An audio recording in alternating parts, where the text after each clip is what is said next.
So before we get into all that how you're helping people, let's take you back to hiding under the bed. What's that all about? So I think though a lot of people think that when you get into fitness, you were probably an athlete in high school or the captain of the team or whatever else. That was not my story. I really don't have any sort of like what we call like athletic talent or skills or coordination or teamwork or you know. So I originally got into the kind of chasing physical culture because when I was 12 years old, someone broke into my house and I was home by myself. My mom was just taking my sisters to school, and we I grabbed a steak knife out of the knife block and went and ran and hid under my bed as I heard this guy enter the house. So I heard him come down my hallway. We had hardwood floors and he's just pounding, boom, boom, boom. And he gets to my door and just bangs on my door. And I got this little rinky dink lock. I was like, so if he wanted to come through that door, there was nothing stopping him. And meanwhile, I'm just there under the bed, terrified of, being murdered. By the way, Tom, I did not get murdered. I was Yeah, fine. no, I heard. Yeah, yeah. But also I was terrified of calling the cops or getting in trouble. Like I had somehow done something wrong. So I just got a scared kid.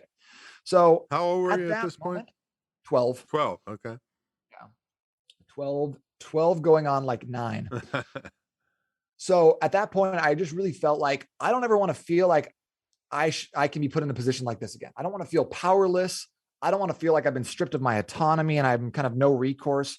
And I was like, you know what? You know what I need to do in order to get to that place? I need to A, buy a bunch of knives illegally on eBay as a 12-year-old, and then B, get really, really big, strong biceps and then neck tattoos, and then I was like, that'll do it. No one will ever mess with me again. So that's kind of where, like, that's where it was born from, and then there was, fast forward 8 years of really, really bad workouts and being super dumb, we finally started to put it together. Now you're in the fitness business now, but you didn't start out in the fitness business, right?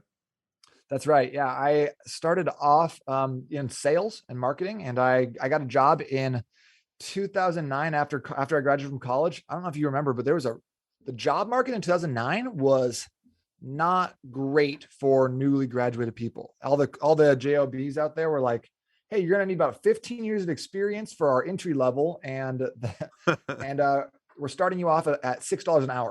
Right. So I was actually working at a place called Kaplan Online University, which Yeah, is I've a heard of it. Yeah. for-profit university, Hmm. which, was them and a couple other places are one of the big reasons that for-profit universities don't exist in the same Right. arena anymore. Right. So I just remember like sitting there in the training on my day one being like, what have I done?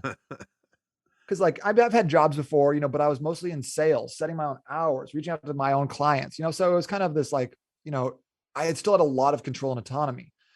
And then sitting there and having someone like talk down to me about rules and regulations around email and how many times a day I could use the bathroom. I was like, this can't work. I'll just, if I have to stay here for too much longer, I'm just going to kill myself. So it was a real shock to my system. Like, this is what the real world is like. Like, what do I have to do to get out of it? And what'd you do? So I was really, really fortunate at the time to have several really good mentors in my life. So one of my friends' dads owned a mortgage company in Phoenix where I lived. And I was like, hey man, Dean, what should I do in the situation? Like I love fitness. I need to like, but I don't know how to pay the bills with that. I'm doing this job. It's paying the bills, but it's crushing my spirit. Like, Were what you do you think I married should yet at do? that time?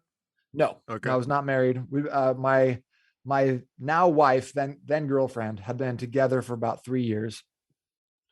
Um, and he was like, "You need to start a gym. You need to open a gym." And I was like, "That sounds actually pretty scary. Like, why? Like, I don't know about all that." And he's like, "Yep, yeah, like, don't stress about it. Just go ahead, start getting some clients. Start like, open up your own like branch of a gym or open up your own style like personal training." So fast forward about 2 years, I had an amazing personal training studio going where I was mostly word of mouth referrals. And I'm not going to lie to you, like a lot of those came from my mentor, Dean.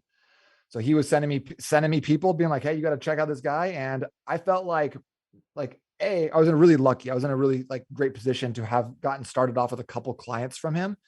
But I also felt like there was this onus of responsibility and I had to really show up. And I felt like that propelled me to get better and better and better at my craft